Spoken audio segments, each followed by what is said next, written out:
For centuries, the Roman Empire believed its legions were unbeatable, perfectly trained, heavily armed, and supported by centuries of victories across 3 continents.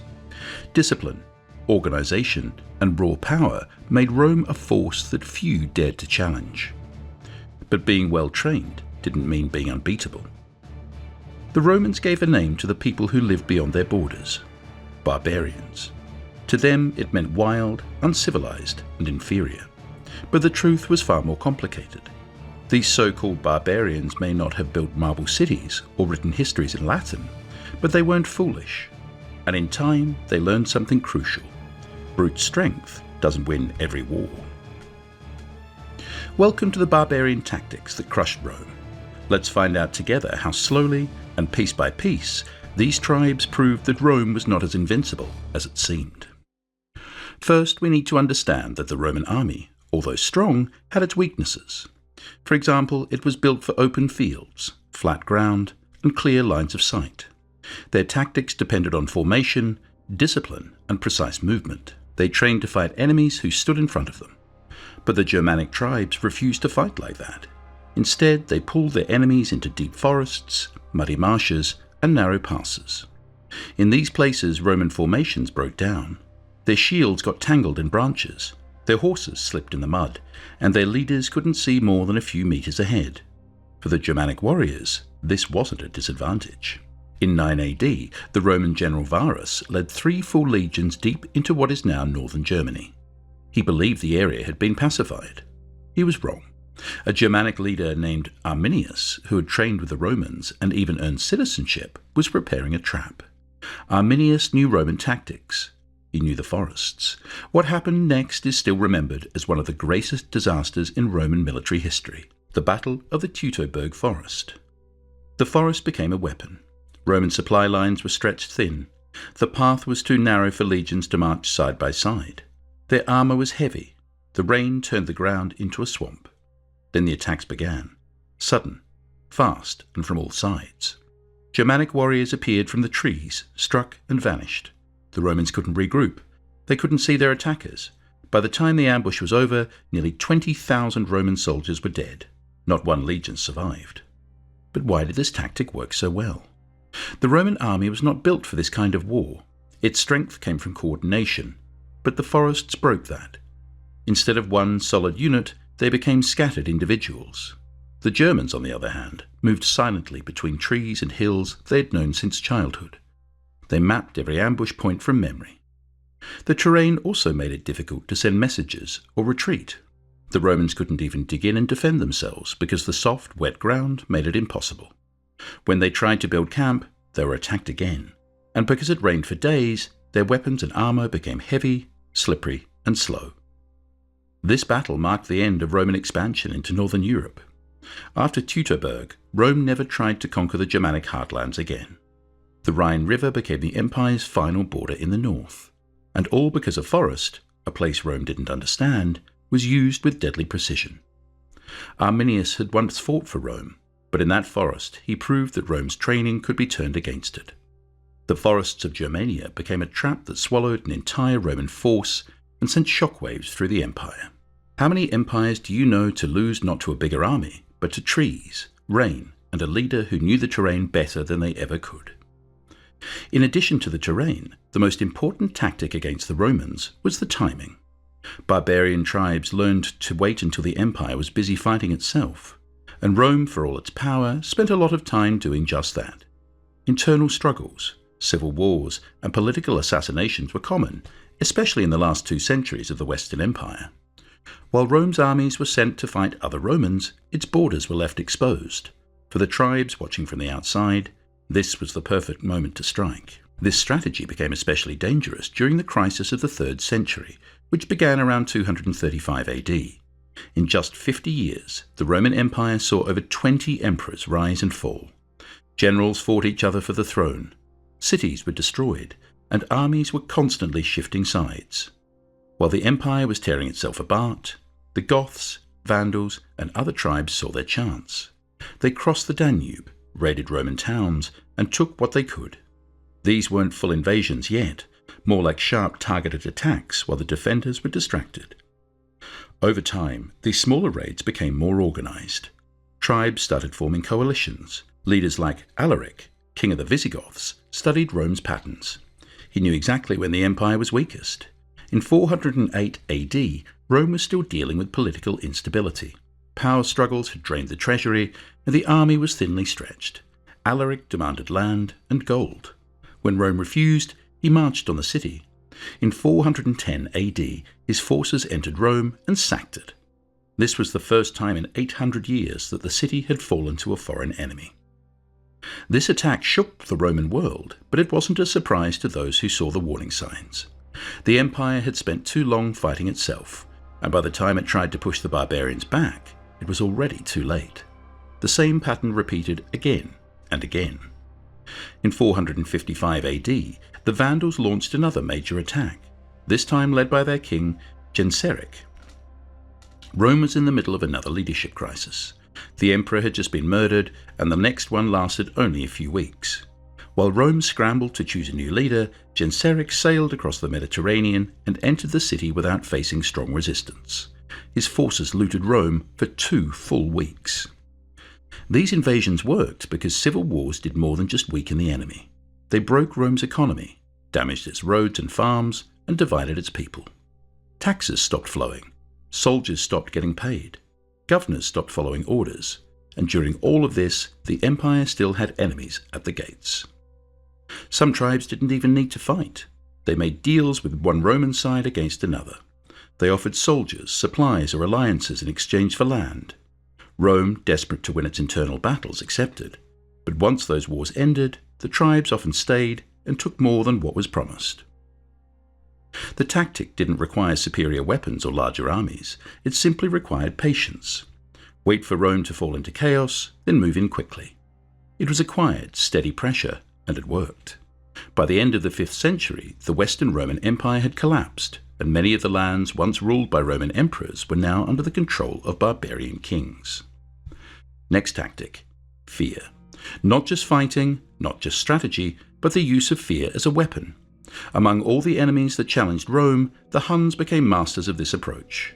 Their leader, Attila, understood something that few others did. Victory didn't always require the strongest army. Sometimes it only took the right kind of terror at the right time. The Huns didn't just fight battles, they broke minds before the battles even began. By the time Attila rose to power in the early 430s, the Western Roman Empire was already weakened by civil wars, poor leadership, and internal corruption. Borders were thinly guarded, local commanders acted independently, and loyalty inside the army was often uncertain.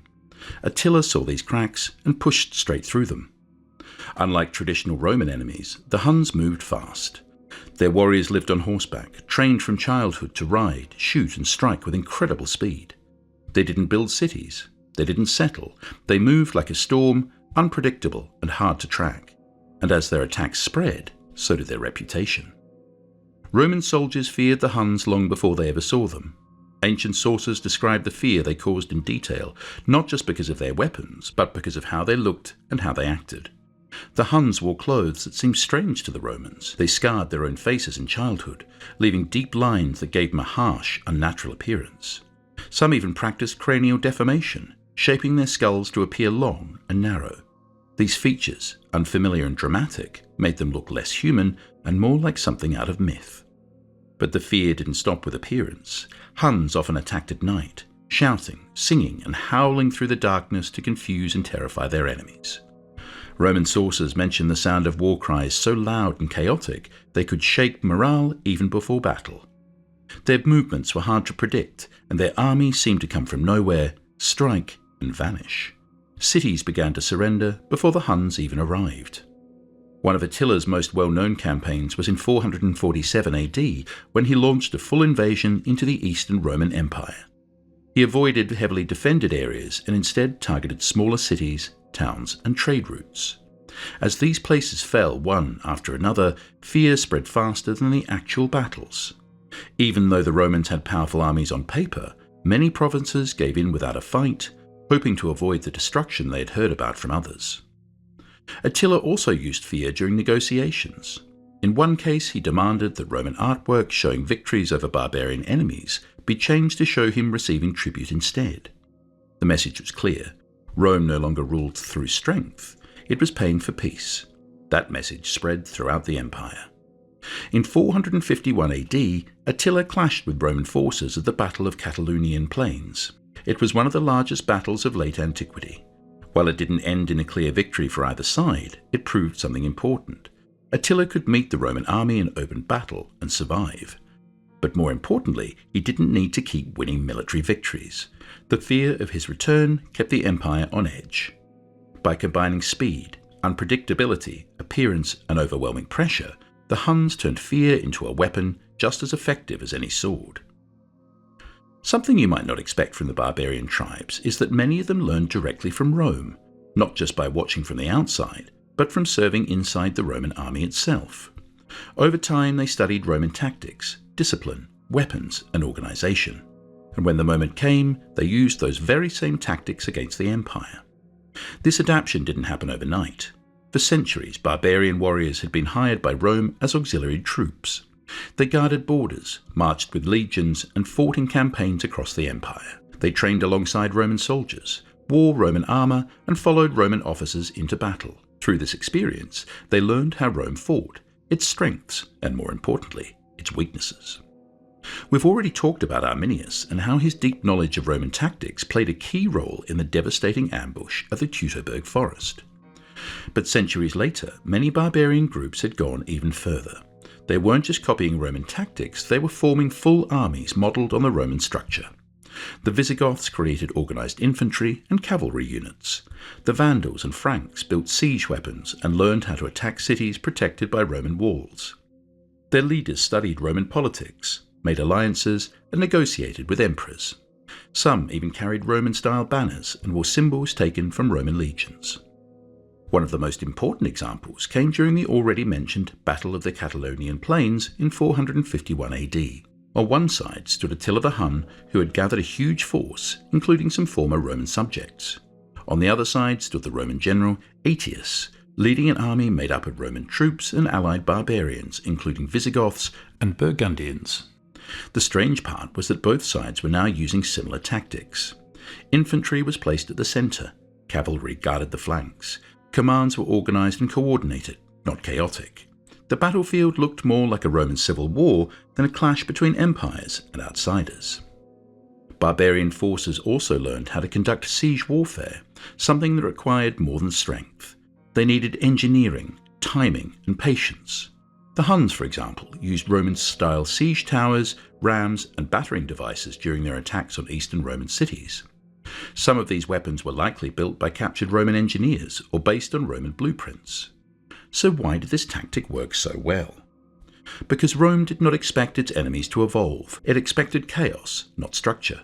When Roman-trained barbarians appeared with proper ranks, cavalry charges, and siege engines, the empire could no longer rely on its old assumptions. The same tactics that had once built the Roman Empire were now being used to tear it apart. Of course, the barbarian tribes used tactics against the Romans that were based on brute force, but some used speed, strategy, and the sea. One of the most dangerous of these came from the Vandals, a group that didn't just fight Rome on land, but launched sudden attacks across the Mediterranean. Under the leadership of King Gesseric in the 5th century, the Vandals built a navy that changed the balance of power in the Western world. While Rome struggled with chaos on the mainland, the Vandals struck fast from the water, attacking cities, destroying ports, and seizing wealth without warning. The tactic worked because it was unexpected. Rome had once dominated the Mediterranean Sea, calling it the Mare Nostrum, which meant our sea. Roman warships once guarded trade routes and coastlines, but by the 400s, that dominance was gone. The empire had split in two. The western half was weak, and its navy was a shadow of what it once had been. Gesseric saw that weakness and moved quickly to take advantage of it. After conquering Roman North Africa in 439 AD, the Vandals made Carthage their capital. From there, Gesseric began building a powerful fleet. North Africa gave the Vandals control of key ports, access to trade routes, and a reliable food supply. But more importantly, it gave them the perfect base to launch sea raids across the empire. With their fast ships and skilled crews, they could strike anywhere along the coast, then vanish before Roman forces could respond. The most famous of these raids came in 455 AD, when the Vandals sacked Rome itself. That year, Rome was thrown into crisis after the murder of Emperor Valentinian III. A new emperor, Petronius Maximus, seized power without wide support. Gaiseric made a treaty with Valentinian years earlier, promising peace, and had even arranged a marriage between his son and Valentinian's daughter. When the emperor was killed and the treaty ignored, Gaiseric claimed it was broken and launched his attack. The Vandal fleet landed at Ostia, Rome's port city at the mouth of the Tiber River. With the empire in confusion and no strong army to defend the capital, Gaiseric's forces marched on Rome. Over the next 2 weeks, they looted the city's treasures, seized captives, and even took the Emperor Eudoxia and her daughters back to Africa. According to sources, Pope Leo I met with Gaiseric and convinced him to spare the population and avoid setting the city on fire. While the level of destruction remains debated, the sack was still a crushing blow to Roman prestige. This was not just a robbery, it was a message. Rome could no longer protect its heartland. The sea, once a barrier, was now a highway for enemies. The Vandals continued using hit-and-run tactics for years, attacking Sicily, Italy, and even the Greek islands. In 468 AD, the Eastern Roman Empire sent a massive fleet to stop them, but Gaiseric defeated it at sea, ending one of Rome's last real attempts to take back North Africa. Politics, more than swords or shields, played a major role in how the Roman Empire collapsed. Many barbarian tribes didn't win battles through direct force alone. They won by learning how to use Roman politics against the Romans themselves, and over time they became masters at it. At first, barbarian groups like the Goths and Franks seemed useful to Roman leaders. As the empire grew weaker, it needed more soldiers to defend its borders. Instead of recruiting from within, Roman generals began hiring foreign tribes as mercenaries and granting them the status of foederati, official allies of Rome, often allowed to settle on Roman land in exchange for military support. But this relationship was based more on desperation than trust, and the barbarians quickly realized they could demand more. The Goths were among the first to use this tactic. In the late 4th century, thousands of Visigoths crossed the Danube River seeking protection from the Huns. Rome allowed them to settle, but mistreated them, keeping food from them and exploiting their leaders. What followed was a rebellion that exploded into full conflict. In 378 AD, at the Battle of Adrianople, the Goths crushed a Roman army and killed Emperor Valens. This wasn't just a military defeat, it was the result of failed diplomacy and political mismanagement. But the real power of this tactic came later. As the Western Roman Empire became more divided, different Roman generals and emperors began competing for control. To win, they often made deals with barbarian groups, offering land, money, or political status in exchange for help against rivals. The barbarians accepted and used the opportunity to grow stronger. Once they had gained what they wanted, they often turned against their Roman allies. One of the most skilled at this was King Alaric of the Visigoths. After years of service in the Roman army and being denied the rewards he believed he was promised, he used his knowledge of Roman politics to pressure the empire. In 410 AD, he led his army into Rome itself. The city was sacked and Alaric's forces took gold, supplies, and political hostages, all without facing a united Roman defense. The empire had become too divided to stop him. The Franks used a similar approach. They began as Roman allies in Gaul, serving as border guards and military support, but over time they took advantage of the chaos within the empire. When Roman troops were pulled from Gaul to deal with problems elsewhere, the Franks stayed behind and took control. They formed alliances with other barbarian groups, played Roman rivals against each other, and slowly expanded their power. By the time Clovis I became king in the late 5th century, the Franks no longer needed Roman approval. They ruled Gaul themselves. This tactic worked because the Romans could no longer control their own political system. Every internal crisis, every power struggle, assassination or betrayal gave barbarian leaders another opening. Instead of fighting Rome head-on, they simply waited until the empire weakened itself, then stepped in and claimed the prize. During the final centuries of the Roman Empire, some of the most devastating attacks came through silence. No fighting, no fire, just hunger. Barbarian tribes like the Visigoths, Ostrogoths, and Vandals realized that one of the easiest ways to break Rome wasn't by storming its walls, but by cutting off its food, and they used that knowledge to deadly effect. In the ancient world, cities depended on constant supplies of grain, oil, and water. Rome itself relied heavily on shipments from North Africa and Egypt. Without these shipments, the people in the city had no way to feed themselves. That made food not just a necessity, but a weapon. The Visigoths were among the first to understand this tactic clearly. In the early 400s, after years of failed negotiations with Roman officials, King Alaric led his army toward Rome. Instead of attacking it immediately, he surrounded the city and blocked its entrances. His goal wasn't to destroy it with fire, it was to starve it into submission. Rome, once the greatest city in the world, found itself trapped. The grain ships stopped coming, markets emptied, the price of bread rose, and many citizens couldn't afford to eat at all. By cutting off Rome's food supply, Alaric didn't just weaken the population, he shattered their spirit. Famine spread quickly, and the city began to collapse from within. Desperate citizens even turned to eating animals that had never been considered food before. Crime rose, riots broke out, and through it all, Alaric waited patiently outside the gates. In 410 AD, after prolonged starvation and political failure inside the city, the gates were opened. Alaric's forces entered and sacked the city. The first time in 800 years that Rome had fallen to an enemy. But the real damage had already been done by hunger, not by swords. Starvation had paved the way for the invasion. The tactic appeared again and again. Later, when the Vandals took control of North Africa in the 430s under King Gaiseric, they controlled Rome's primary source of grain. With that single move, they gained enormous leverage. In 455 AD, Gaiseric launched a sea invasion and sacked Rome, but even more powerful than his navy was his ability to choke off food supplies in the years that followed. Every Roman emperor knew that without African grain, the people of Rome could starve within weeks. The Ostrogoths used the same method during their wars with the Eastern Roman Empire. In the 6th century, as they battled for control of Italy, they surrounded cities and destroyed farmland. Their goal wasn't just to take territory, but to break the Roman ability to resist. Starving soldiers couldn't fight. Starving citizens would turn against their own leaders. But why did this tactic work so well? Because the Roman Empire, especially in its later years, was deeply dependent on external food sources and complex supply chains. The cities had grown so large that local farms couldn't feed them. Barbarian tribes didn't need to defeat the Roman military directly. They only needed to stop the ships, burn the fields, or block the roads. Nature would do the rest. Weaponizing starvation became one of the most effective and darkest tools used by barbarian leaders. Yet the Romans were strong, no one denies that. But strength alone was never enough. Barbarians were forced to invent tactics, adapt to changing situations, and fight on their own terms. And in the end, they proved something the world had almost forgotten, that Rome was not invincible. With the right tactics, even the greatest empire could be brought to its knees. Do you know of any other tactics that were clever enough to challenge an empire? Let us know in the comments below, and don't forget to subscribe for more videos like this. See you in the next one.